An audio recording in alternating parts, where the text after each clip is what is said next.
Hi, my name's Abby, and I'm going to be presenting the first couple of slides today. Our chosen disease that we decided to investigate was invasive breast cancer. So, a common misconception among a lot of people is that men can't get breast cancer, but that's actually not the case. Although it's less common in men than in women, men can still get breast cancer. So, invasive breast cancer is the most common cancer in women at 30%, and it's the most common cancer in the world among both genders. 1 out of every 8 women will develop invasive breast cancer in their lifetime. And actually, there was a research done that estimates that in 2023, almost 300,000 invasive breast cancer patients would be women, while 2,800 invasive breast cancer patients will be men. There's been a lot of evidence in the past several years, going way back to 3000 BC, that has evidence and notes taken that seem like breast cancer happened back then. The notes that were taken included like noting of lumps and tumors in the breasts. So the causes, there's not really a definite cause of why some people get breast cancer and others don't. There are a couple things that we do know that happens just based on all the other knowledge of the body that we do know. So breast cancer happens due to DNA damage in cells, which leads to a rapid reproduction of bad cells with genetic mutations. The immune system fails to attack the bad cells, so they keep reproducing and form tumors. Maybe it could be like just localized to the breast, or it could be moved to other parts of the body, and that's called metastasize. There is a genetic factor that can cause breast cancer or increase the risk of breast cancer. It's called BRCA. It's a genetic marker on DNA that leaves individuals more at risk than other people. So the people at risk. Everyone's at risk, pretty much. Women are at a significantly higher risk just naturally because we are women and we have more breast tissue than men do. So we're at a higher risk for that reason. And particularly older women, 55 and up, because they have been alive for longer, and so their body has had the opportunity to create more genetic mutations that could affect their risk of getting it. Family history. Some people are 2 times more likely if an immediate family member has had breast cancer. Immediate family member being your mother or your sister, your dad, something like that. Actually, going back to the BRCA gene, it's only found that 10% of invasive breast cancer patients have this gene. So it's not a guarantee that if you are a carrier of this gene that you will have it, you will have breast cancer. It's nothing like that. It just increases your risks. So since 10% only have the BRCA gene as a predisposed marker, 90% have no family history of any sort of breast cancer, which makes it kind of unique. Also, personal history can have a huge impact on if you are more predisposed to developing invasive breast cancer. So, for example, if someone had a benign tumor in their breast several years ago, they're still more at risk than someone who's never had any sort of history with breast cancer. They're more at risk to have invasive in the future. Also, for pretty much any disease, obesity increases your risk of developing it. Studies have shown that the people who are in the average normal weight are less likely to get breast cancer rather than people who are overweight or obese. And two other factors that haven't really been shown to help anything really is alcohol and tobacco use. We know tobacco can cause other types of cancers such as heart disease, lung cancer, things like that, and alcohol can severely damage the liver. So those two things are kind of give me's for it harming your body.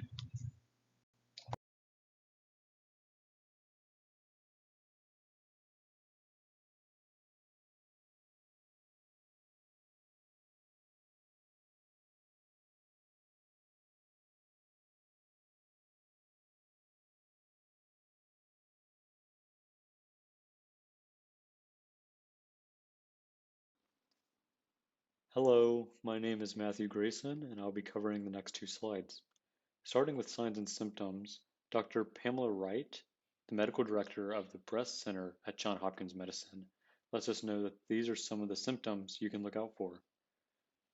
Around the breast and under the armpit, you can find lumps.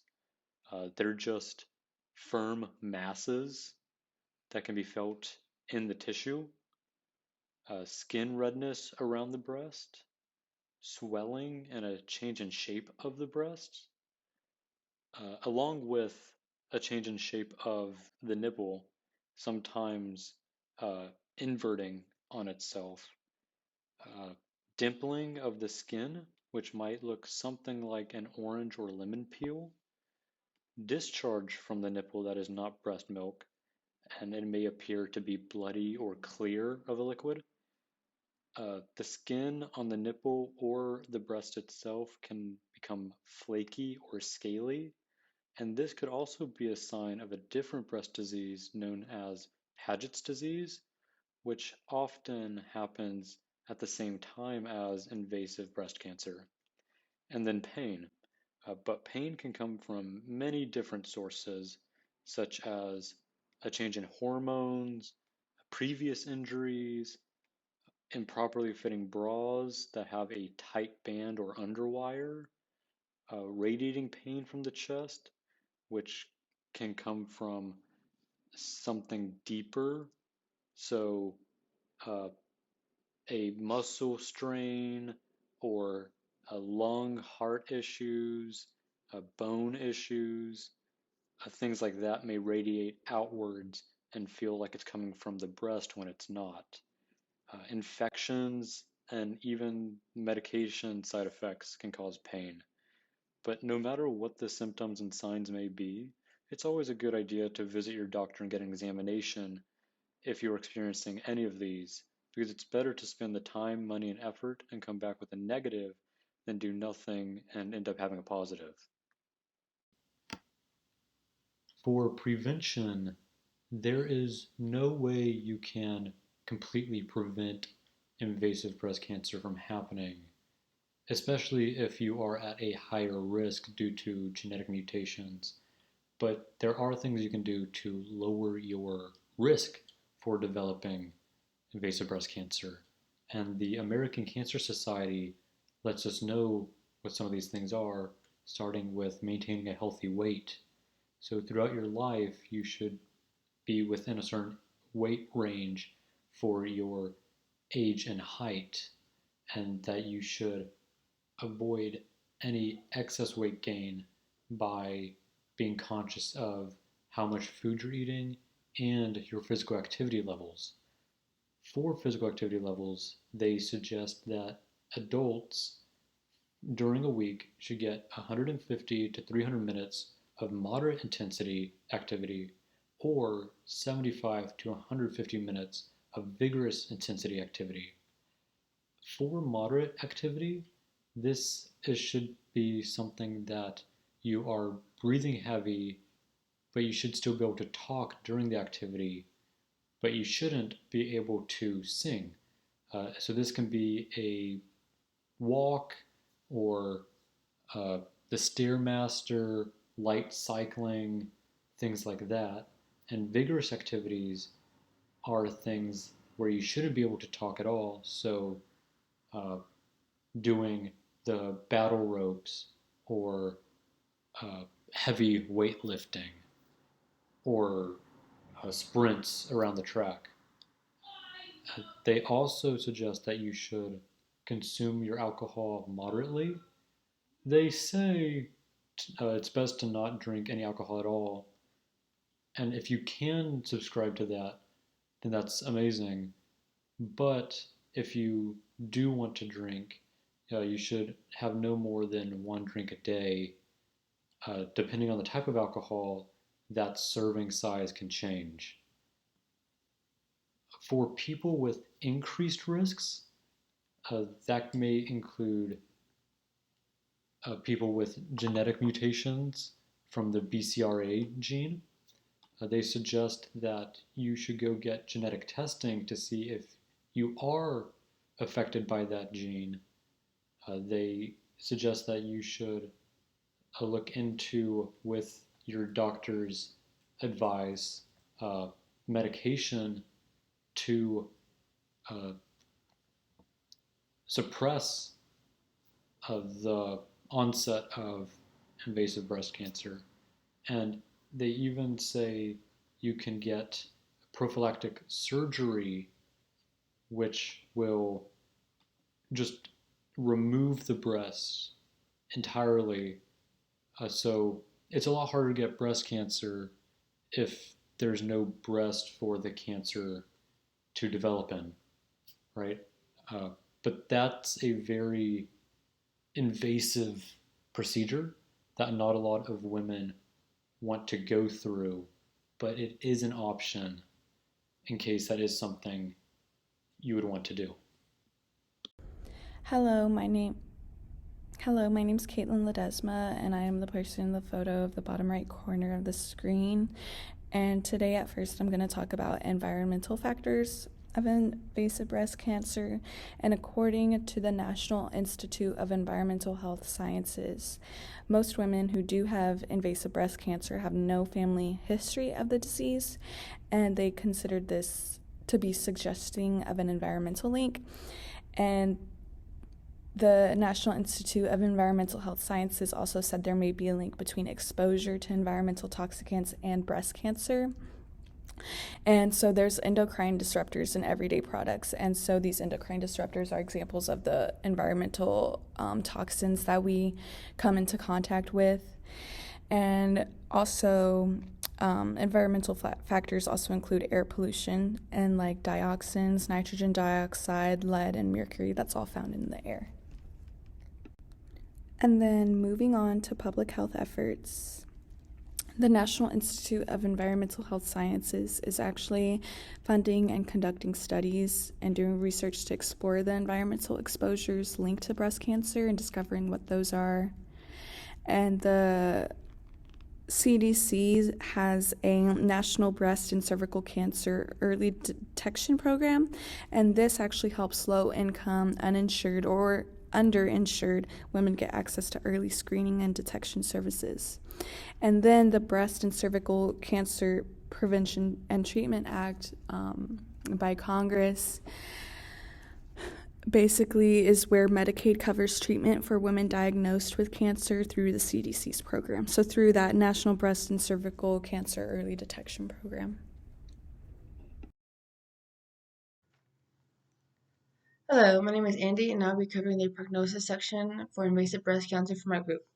The prognosis is the survival of a person's diagnosis and a person's treatment plan could and will look like, because not every person that is diagnosed with invasive breast cancer will be treated the same. The earlier that a person is diagnosed with invasive breast cancer will have a better prognosis than someone who is diagnosed at a later time or stage. This is because If a person is in the early stages of invasive breast cancer, they are most likely able to treat the cancer or reduce the spread of the cancer before it hits the whole body. Um, Usually, the way that a doctor will go with this is that they are able to do a biopsy, which in this case remove the tumor and the lymph nodes during a surgical procedure. Once the lymph nodes have been removed, they are then sent to a lab and looked at to see if there is any cancer within the lymph node. The most common lymph node that is a sign that a person may or may not have invasive breast cancer is the auxiliary lymph node, which is like the armpit. So if the lymph node does contain cancer, the poorer the prognosis would be. And usually a person can tell is because the lymph node in the auxiliary area will be enlarged, so that it is a sign. There are 4 different stages. The lower the stage, the better the prognosis will be. The stage is determined by lymph node status, which is the size, what it looks like, and what it contains, as well as the tumor size, presence or absence of metastasis, and tumor grade. So there is a 5-year survival rate. Nearly 100% is treated when it is found early on. So if the cancer has spread to other tissues that is in the region, the survival rate is about 86%. But if the cancer has spread to different areas of the body, the survival rate is decreased to 28%. The survival rate does not tell a person how long they have left to live, but it is from past treatments and experiences that a patient and a physician may have and go through.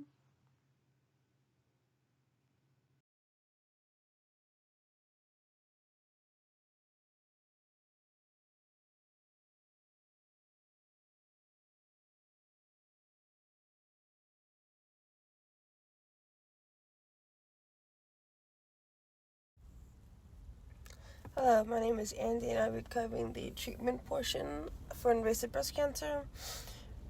For treatment for invasive breast cancer, there is a wide range of different treatments that a physician can approach a patient with. But of course, the treatment is also dependent on the stage and status of the tumor, because everyone doesn't find out in the same stage. So some people can have stage 1 or 2, or they can go to have a more severe case of invasive breast cancer. And of course, that would make sure that what the treatment plan is tolerable for the patient. Some surgery that can be done is a lumpectomy and mastectomy. So the lumpectomy is removal of part of the breast that is followed by radiation or some type of treatment that will help treat any remaining cancer cells that are still there. And for mastectomy, it's removal of the whole breast. Treatment for patients still have to be done afterwards because everything may not be gone right there and then. Other treatments that can be done is radiotherapy, hormonal therapy, and chemotherapy. There is also a treatment that is targeted called biologic therapy. So a treatment for invasive breast cancer will not be the same across the board for everyone, because depending on what the biopsy says and what the tumors contain and the size for each patient.